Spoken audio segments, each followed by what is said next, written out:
Hi Pisces, this is Jav. Welcome po sa ating channel.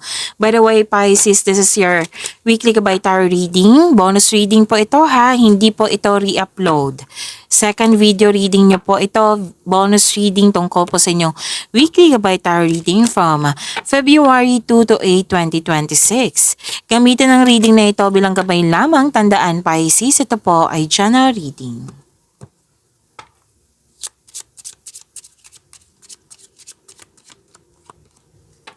Pisces, sabi po dito, angel number 1, 2, 3, 4, persistence.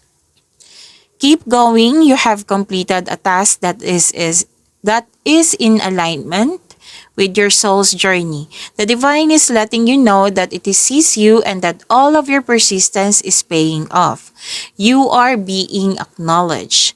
To attract more blessings, let us say the power affirmation. Let us say, I take steps to stay in alignment with my soul's journey and I reap the rewards of my persistence. So yung pagiging productive nyo sa araw-araw, acknowledge to. In-acknowledge ng universe. Sinabi nga dito na keep going kasi naka-align to sa itong ginagawa nyo, pagiging productive nyo sa araw-araw. Naka-align to sa passion mo.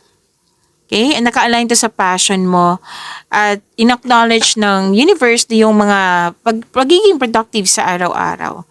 And yan. So, makaka-receive ka ng rewards, makaka-receive ka ng blessings nang dahil sa pagiging productive mo sa araw-araw, nang dahil sa binigyan mo ng aksyon, nang dahil sa naging mabuti ka sa kapwa mo at sa sarili mo.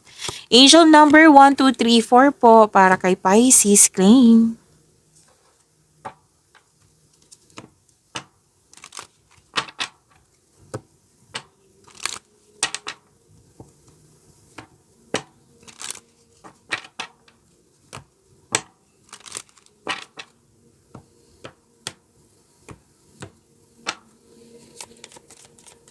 Maraming salamat po sa mga hindi nag-skip ng ads. Subscribe na po kayo sa ating channel at click bell notification para updated po kayo sa bagong video natin. Para po sa mga gusto magpa-reading po, comment po kayo ng personal reading and check my reply sa comment section. Kung may bibisitahin kayo, Pisces, may bisita. Ayusin ko lang yung table po ha. Saglit lang po. Yan. Pwedeng kayo ay may balak na bisitahin for this week or kayo ay may importanteng bisita. At may dumating na opportunity, news or information na bibigyan mo siya ng reaction, maagarang reaction or maagarang aksyon. Magiging mabilis ka dito Yung may dumating, binigyan mo siya ng agarang aksyon nga Mabilis. Speed. Yan. At may asikasuhin kayo sa malaking building. At mas lumawak yung ambisyon mo sa buhay. Dalawang card po mismo nagsabi dito na malakas ang iyong intuition. Nagkaroon ng time for reflection. Mas lumawak yung ambisyon mo sa buhay. Maaari din makadiscover ka ng may sikretong mabubulgar kasi malakas ang iyong intuition. And may concern ka sa mataas ng ego. At may sabi din dito na you want space. You want space. Kasi space is a sign of respect sa sarili. Like pahinga yan. Gusto mo makapag-isip ng mabuti na alone, me time. Pwede din po itong long distance or separation or space nga or cool off. Kasi you want me time nga. Me time. Tapos may biglaang pagbabago po. So sinabi ng card dito, expect the unexpected. Pisces.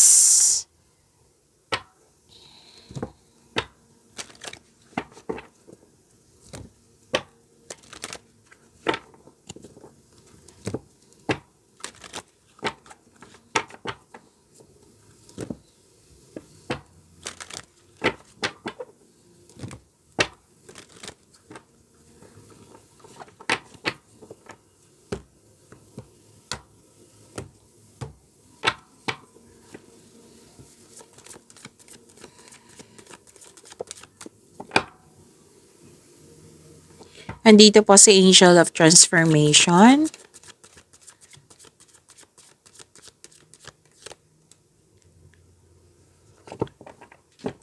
Pisces, kung nanood kayo sa inyong first video reading nyo po at dito din sa second video reading nyo, sa bonus reading nyo, at may napansin kayo na repeating message, yan po yung pinupush ng card sa inyo na kailangan yung bigyan ng atensyon, solusyon at aksyon kung maaari po. So, ano yung energy ni Pisces?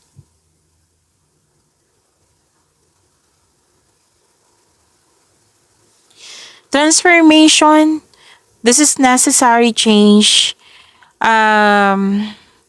May ending with new beginning, like pwedeng tumiwalag ka sa grupo or sa disconnection sa isang tao. Nagkaroon ng ending, like kailangan magkaroon ng ending kasi hindi na siya kailangan sa new beginning po. So yung sinabi ko kanina ha, ending with new beginning. Like for example, yung bigat ng nararamdaman mo, yung pagiging, what I meant is, parati kang nag-iisip ng negativity. Alam naman natin, hindi yan nakakabuti sa'yo. So, nag-decide ka dito na, kailangan ko na itong ma-stop. Kailangan ko na magkaroon ng, kumbaga, gumawa ka ng paraan. This is an action. Oo, so, para ma-stop yung negativity thoughts, nagkaroon ng positive affirmation. Like yung sinabi kanina dito, positive affirmation to. Yan, makakatulong yan sa'yo. Pero then, nag-decide ka na umiwas ka sa mga toxicity na hindi nakakatulong sa'yo, hindi nakakatulong sa yung growth.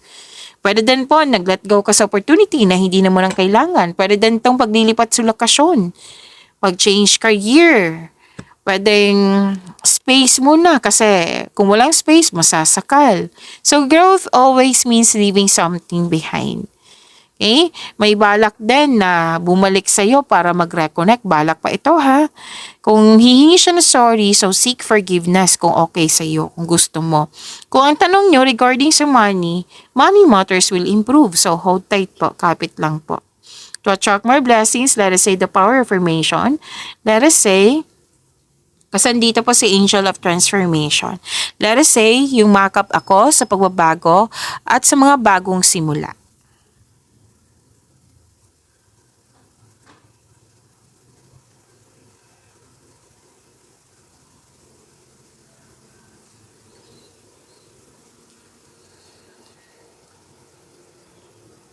Okay, may alok dito na pinag-isipan mo ng mabuti na kailangan kang magkaroon ng best decision, best choice.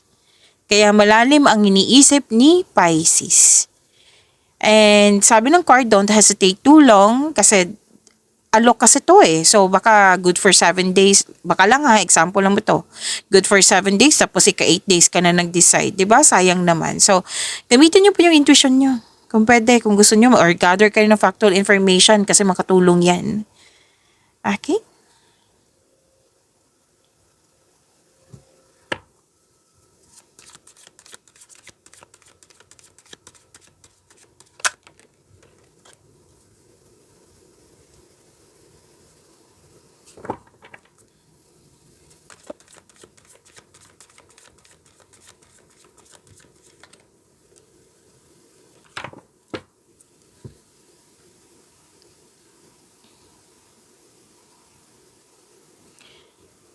Sa career and money niyo po, sabi po dito, very focused ka sa mga ginagawa mo. Kasi very focused ka kasi may dapat tapusin. May dapat maging, 'di ba, pagiging productive sa araw-araw.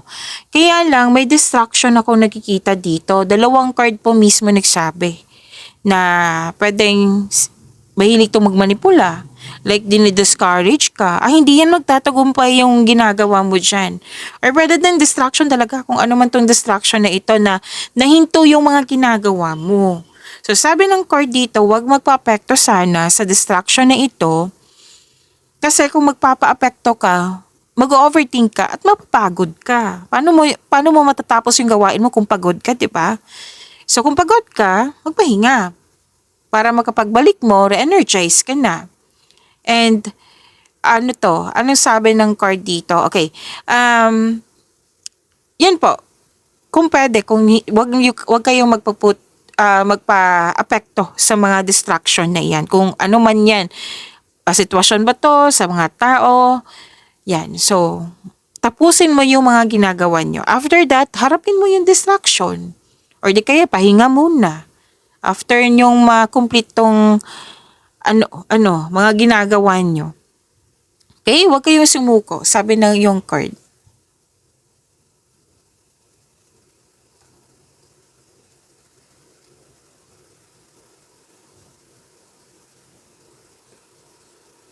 So may mensahe na parating sa inyo na magiging excited ka. Kasi offer to sa iyo before, tapos dumating ito at magiging excited ka. Huwag mo dong kalimutan na bigyan ng konkretong plano. Huwag magpadalos-dalos, alamin, isipin ang susunod na hakbang. Okay? Very excited ka kasi makatulong to sa iyong career and money.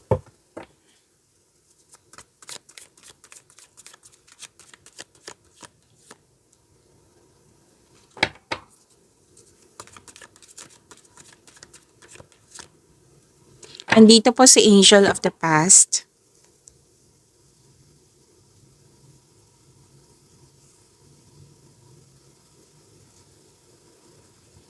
By the way, Pisces, huwag niyo kalimutan na mag-subscribe sa channel natin at click yung bell notification para updated po kayo sa reading natin. Marami na kayong February video reading ha. Hanapin niyo po dito sa channel natin. Dito lang po. At panoorin niyo po kung gusto niyo.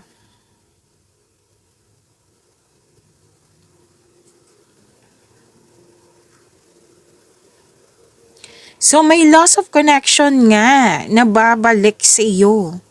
Oo, na which is sinabi din dito. Different card siya ha. Dalawang card mismo nagsabi dito. Single ka man marelasyon sa buhay mag-asawa. Nagkaroon kayo ng loss of connection nito. Tapos babalik po ito. So sinabi ng card diba kanina na seek forgiveness in order to move forward. Dito din, sa dalawang card na ito. Accept your mistakes as well sa person na ito so you can successfully let the past go. Again, andito siya sa energy nyo. Andito din yung taong may balak bumalik sa'yo. So kung hihingi siya ng tawad, yun po, seek forgiveness in order to move forward. Kung okay sa'yo, kung pwede, kung handa ka na. To attract more blessings, let us say the power affirmation. Let us say, kasi andito po si Angel of the Past. Ako ay nagpapatawad. Let us say, ako ay nagpapatawad. Pag-imanin niyo po yung blessings sa binigay sa inyo, Pisces, see you tomorrow. Maraming salamat po.